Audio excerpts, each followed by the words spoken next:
Alors, on constate, les temps ont changé, l'intensité de la crise est sans précédent. Ça se voit maintenant dans les mesures que prennent les différents corps policiers. Félix, les forces de l'ordre en appellent même à la dénonciation des comportements de ceux qui enfreignent les règles. Via la centrale téléphonique 911, Pierre. Alors, vous allez entendre ça dans le reportage qui suit. Et dernière heure, là, j'entendais mon collègue Denis Thériault à Lavaltrie. TVA Nouvelle vient d'apprendre que 2 paramédics de la région auraient été infectés. Par centaines, des policiers du SPVM portent des masques. 2 d'entre eux sont atteints de la COVID-19. 100 ont subi des tests de dépistage et une centaine d'autres sont en isolement volontaire. C'est ici au poste de quartier 15 dans le sud-ouest de Montréal qu'un policier a été infecté. Il revenait de voyage. L'autre malade travaille, lui, dans le quartier Saint-Michel. Le SPVM vient de décréter l'état d'urgence, une mesure qui permet de prolonger les horaires des policiers pour faire face à la crise. Ce qu'on souhaite, c'est que les citoyens écoutent ce que le Conseil du gouvernement et de la santé publique.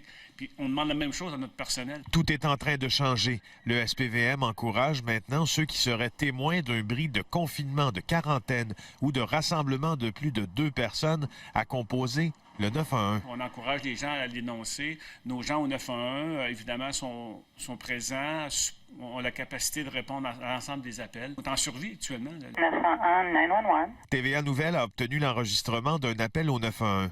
Un plaignant inquiet qu'un homme qui revenait des États-Unis ne respecte pas les règles d'isolement volontaire. Il y a des gens que je connais qui reviennent de la Californie aujourd'hui, OK. qui se promènent dans les, mettons, dans les magasins. OK, vous savez qu'ils se déplacent dans le fond? Ils ne Ben, respectent pas la quarantaine.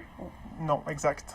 Mais au moins, je vais transférer l'information. À la Sûreté du Québec, on a annulé toutes les vacances des policiers pour les réquisitionner en cas de besoin.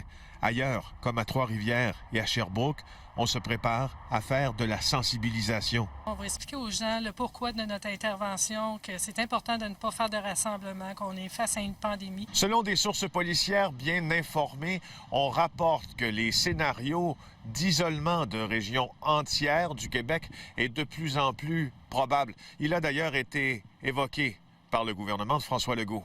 Félix Séguin, TVA Nouvelle, Montréal.